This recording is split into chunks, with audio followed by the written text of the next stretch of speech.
CFL Blue Bombers talk. Let's talk about something fun and good. Actually, it's not too fun. This is a hard situation with the CFL. A lot of people believe, and rightfully so, that Halifax is a pipe dream and Atlantic Schooner team is possibly a disaster. If that is the case, and they are having trouble finding an owner and finding a place to play, where would be a good market to go for that 10th team? It's funny when you say that because I just read today too that the league was thinking about owning the team and putting it in Atlantic Canada. I'm like, no. I mean, you're not the NFL for one thing. You don't have billions of dollars coming in and out. No. So that would be quite on shaky ground. We saw them own Montreal, and that was not a good thing, right? So, no, I don't know, man. I was looking. Besides, if you can't find anywhere else in Atlantic, I mean, where's your other options? Quebec City. Yeah.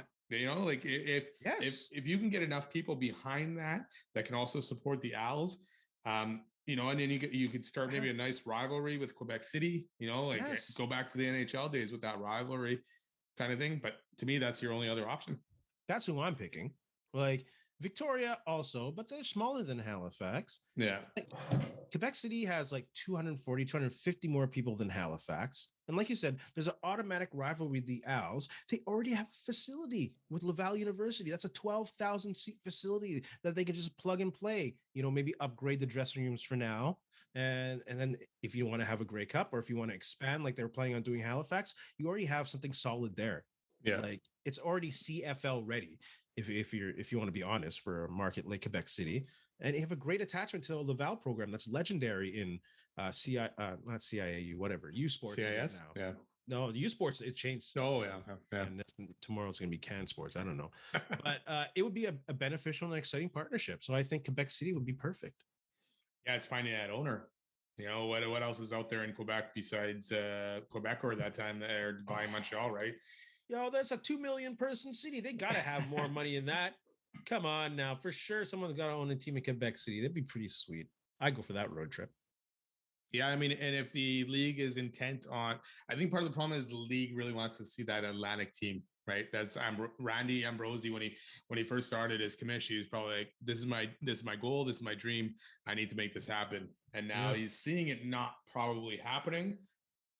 So he wants to push it over that line, but doing a league-owned team to force something in there.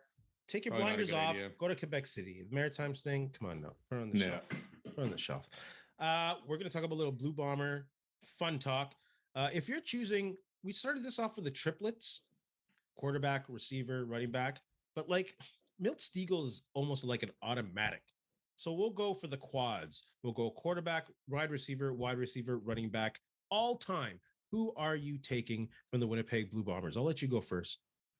You know, I know there's guys like Kenny Payne and all that, Dieter Brock, but I obviously didn't see Kenny playing or Dieter Brock. I don't really remember. So I'm going to go with a guy that I saw quite a bit and the excitement was there. He had a bunch of yards.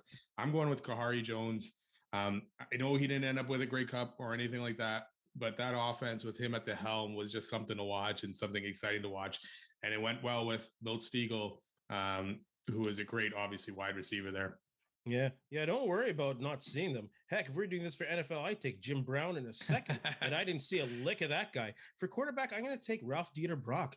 The guy was MOP or MVP at the time in the CFL in 80-81. He still owns the Bomber passing records for over 29,000 yards. So I'm going to go Ralph Dieter Brock for quarterback. Yeah, Kahari was second there, so almost. And to me, like Zach Claris obviously has the Grey Cups, you know, not as much yards kind of thing. So yeah, I just that Dieter Brock, imagine him throwing the ball to Milt Stegall. Oh my goodness.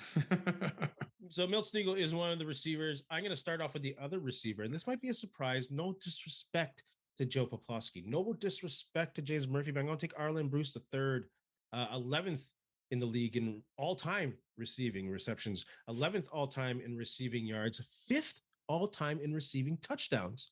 That was a surprise to me. I'm going to take Arlen Bruce, although his career was all over the place. I'm going to take Arlen Bruce as that second receiver. How about you? Yeah, I'm going with our guy, James Murphy. He's been on the podcast. Great interview.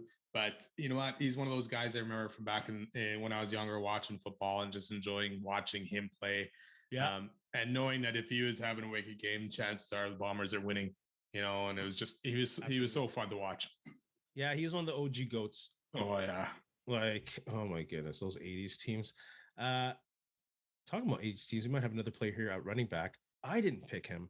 I had to be a homer and take the Winnipegger, Andrew Harris, as the running back. Like, he was like the foundation that these championship teams were built upon. He's that Winnipegger that came home and helped get the team over the edge. So I can't go play, and he has a lot of yards. And he's a three times in a row Grey Cup winner and Canadian MOP, whatever, in the Grey Cup twice. Andrew Harris. I agree with you on that to a sense, but I'm going to take Charles Roberts. Fair. Man, that guy, he was just exciting to watch. And there was some Bomber teams, around when he was playing that weren't very good, Yeah. So, yeah. But he just always bring it.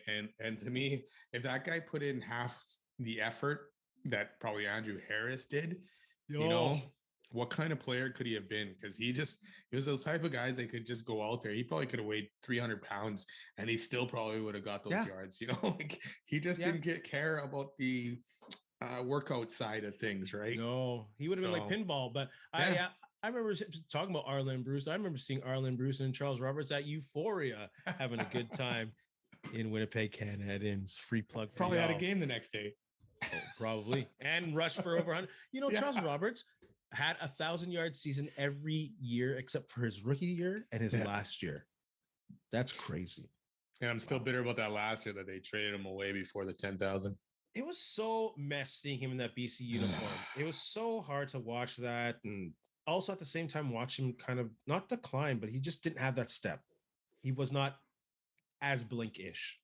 No, I mean, if you're not working out and all that stuff, that's going to catch up to you as you age, right? Yeah. You can maybe get away with it in your 20s to your 30s kind of thing, but once you hit 30, if you're not working out, like ask Andrew Harris. If Andrew Harris didn't work out and do all this stuff he does, is he still playing today? No. We got to find out how many times Charles Roberts hit that gym during the week. We should get Charles Roberts on. Oh, friends, if anyone knows how to get hold of Charles Roberts, we got a seat for him right here on Ray and Benny Talk Sports. Yeah, for sure. I don't know why I leaned in to say that. Let's move on. That's a little creepy. Hey, friends and neighbors, don't forget to check us out online on Facebook, TikTok, Instagram, and Twitter at Ray Benny Sports. And don't forget to check out our YouTube channel. Leave a like, leave a comment, tell us what you think.